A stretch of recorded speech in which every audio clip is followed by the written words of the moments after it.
ห้องหมอเด็กแห่งชาติและ4ห้องหมอแขวงภาคเหนือคือหลวงพ่อบางอุดมไซหลวงน้ำทาและแขวงพงศลีได้รับอุปกรณ์การแพทย์กล้องซองกล้องเสียงแบบทันสมัยในการยกสูงการบริการทางการแพทย์ที่มีคุณภาพโดยได้รับการช่วยเหลือจากองค์การกอยก้าประจำลาวจำนวน36สุดรวมมูลค่า$200,000 สหรัฐ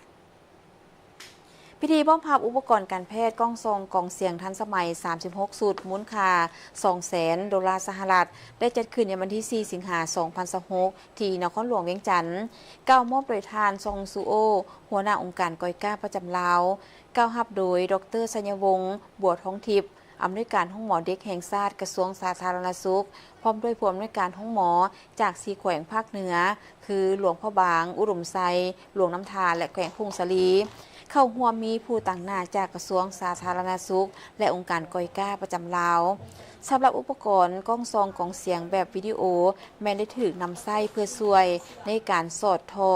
ช่วยหายใจอย่างมีประสิทธิภาพให้การบริการทางการแพทย์ที่มีคุณภาพสูงแก่คนเจ็บโดยการเพิ่มอัตราความสำเร็จในการสอดทอช่วยหายใจผ่านระบบวงซี่ตำแหน่งหูกองเสียงลดพรเวลาการสอดทอช่วยหายใจใช้เวลาภายใน5วินาทีด้วยการนำใช้เทคโนโลยีและระบบปฏิบัติการที่มีน้ำหนักเบารวมถึงการติดตั้งระบบหรือรูปแบบที่บันทึกภาพและส่งสัญญาณแบบให้สายเฮ็ดให้อุปกรณ์นี้เหมาะสมอย่างยิ่งสำหรับจุดประสงค์การเรียนการสอนเกี่ยมพร้อมสำหรับการแพทย์ทางไกลและอื่นๆอุปกรณ์กล้องซองกล่องเสียงแบบทันสมัยมีหน้าที่การรับหูกล่องเสียงและการดืดหายใจโดยอัตโนมัติโดยการนำใช้ระบบตามขั้นตอนติดตามอัตโนมัติของการแสดงผลหูกล่องเสียงการรับ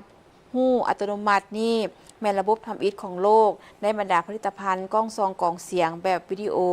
เฮ็ดให้เวียกงานการกวดหาทางเดินหายใจที่ยุ่งยากกลายเป็นเรื่องง่ายนอกจากนี้มีรูปแบบที่สามารถบันทึกวิดีโอ